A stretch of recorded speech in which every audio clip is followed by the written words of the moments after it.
Hi, we're gonna talk about an analysis of the book, of the introduction of the book Why We Can't Wait, but written by Martin Luther King. In this passage, there's a strong influence of Martin Luther King's feelings towards inequalities and search for freedom by the black race, and how this could be reached through by their union. This union is represented by a synecdoche of the whole African race, um, given in just a boy and a girl, which their stories are told, and how their life and it's told how their lives had been carried up until that point. Yeah, and like both stories go through their different ways in a parallel way, but at the end, at the climax of this passage, they merge together to find to transmit the general idea of the whole passage. This synecdoche is also used to create a feeling of why equality is needed for the Negro society. For example, it is said that the girl has to leave school, has to drop out, and has to take care of her brothers and sisters because her mother died because the ambulance did not get there on time. This is an example of how racism affected the life of the little kids. Well, and it's sort of a situation irony also, because in this example, for the women and the black race are given the right to get an ambulance and health service, but what's the point if the ambulance is not going to get there in time anyways? It's like leading them to their death, and like they're being secluded, being that they are free.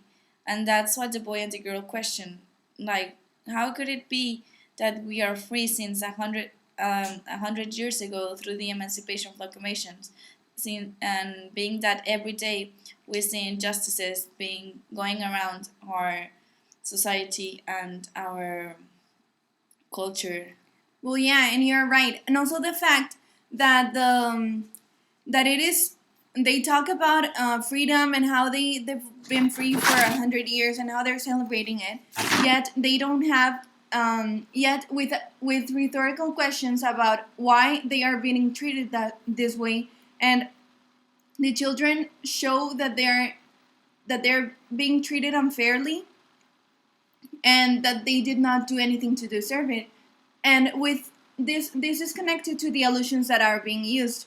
They have done nothing to deserve it, and yet they have done very good things for America, like the characters that are being mentioned that are important personalities in the American history, and they were black men. Yes.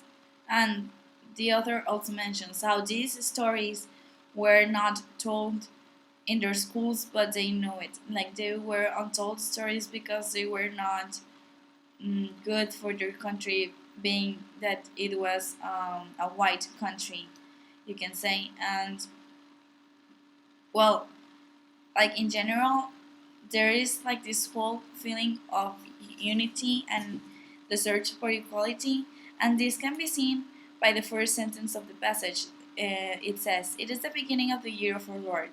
The mentioning of the Lord is it has to do with the idea that God sees us all together as the same, as equals, and He loves us all the same, and this can unite the Negroes to fight for their rights.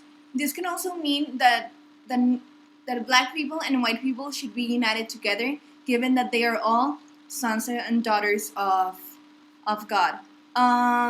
This sentence also calls for the protection of the black race and the unity of them, and it qualifies saying our Lord.